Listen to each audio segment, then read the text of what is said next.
C'était moi il y a 2 jours. J'évitais de faire cette vidéo parce que je ne savais pas vraiment qui je suis. Mais ensuite, j'ai réalisé que je n'aimais pas être la perdre. Essayons donc de trouver une réponse en revoyant un peu de ma vie jusqu'à ce jour.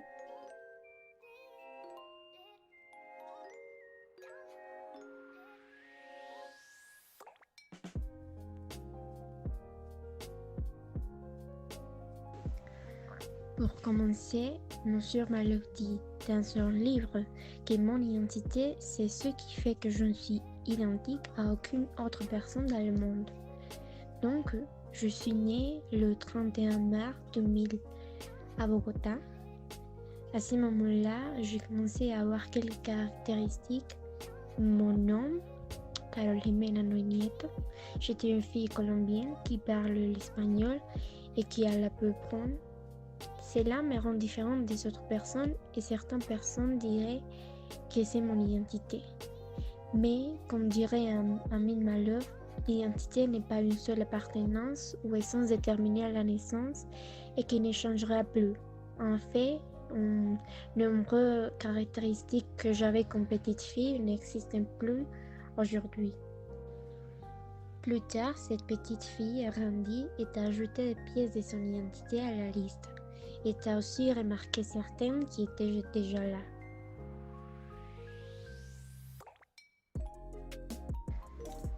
Bien, je suis une femme, pour le meilleur ou pour le pire. J'en ai pris conscience très tôt. J'ai étudié toute ma vie dans une école catholique réservée seulement aux femmes, ce qui pouvait être un peu contradictoire.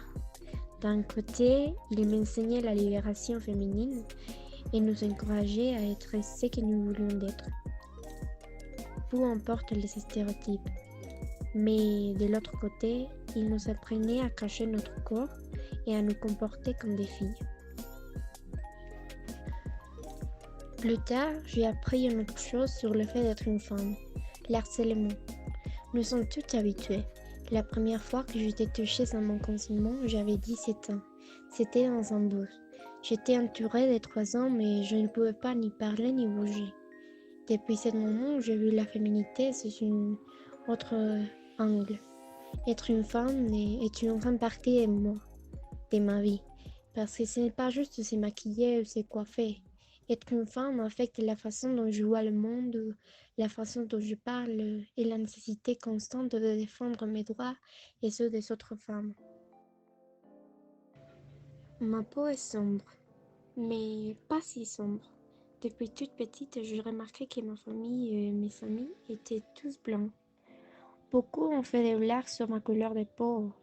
Parfois je me mal, mais je finis par l'accepter. À l'école, j'ai rencontré une fille à la peau noire qui m'a dit que je ne pouvais pas me plaindre parce que je ne comprendrais jamais ce que c'était d'être comme elle. Et elle a raison. Mais si je ne suis pas noire et je ne suis pas blanche, qui suis-je?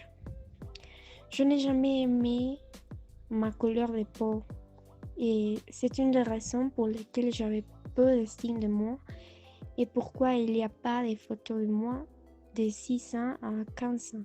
Je comprends maintenant que c'est tout à fait normal d'avoir une peau marron. Elle fait partie de qui je suis et je l'aime comme elle est. John Locke, un philosophe, disait que les mémoires que nous accumulons dans la vie sont celles qui composent notre identité. Parce que nous nous souvenons de la personne que nous étions, de ce que nous ressentions à un moment donné, et parce que nous nous souvenons des événements d'une façon que personne d'autre ne peut. Si nous suivons cette idée de Monsieur Locke, je pourrais me définir avec les souvenirs les plus importants que j'ai, qui sont avec les gens que j'aime, ma famille, mon petit ami, mes amis et bien sûr mon animal et compagnie. Mais aussi avec les souvenirs négatifs. Je me souviens des nerfs de chaque fois que je parle en public. Je me souviens des fois où j'ai peur de la solitude et je me souviens aussi des fois où je me suis battue avec quelqu'un à cause de ma mauvaise humeur. Un autre philosophe, David Hume, a affirmé que nous ne sommes plus la même personne depuis notre naissance jusqu'à notre mort et que le concept de soi n'existe pas. Bien que je suis d'accord avec lui que nous ne sommes pas totalement égaux à la naissance, croire qu'il n'y a pas un soi suggère beaucoup de problèmes existentiels. Par exemple, comment tu peux être amoureux de quelqu'un si cette personne ne sera jamais la même personne qu'elle était quand tu l'as rencontrée? Eh bien, je pense qu'au moins une partie de nous doit survivre dans le temps pour pouvoir nous considérer comme la même personne. Je sais que nous ne pouvons pas être la même personne que nous étions quand des bébés, mais nous devons avoir beaucoup en commun avec la personne que nous étions il y a 5 ans. Sinon, nous ne pourrions pas avoir des consistances dans notre vie, maintenir des relations, des emplois, des promesses, des idéaux, etc. On dit aussi que nous sommes un tas de griffures accumulées dans une boîte. La boîte, c'est notre corps. Le contenu de la boîte change tout le temps. Par exemple, quand j'étais petite, je gardais un goût pour les dessins et pour Bob l'Esponge. Alors que maintenant, ma boîte porte de différentes langues et des séries de Netflix. Mais c'est assez pour nous définir.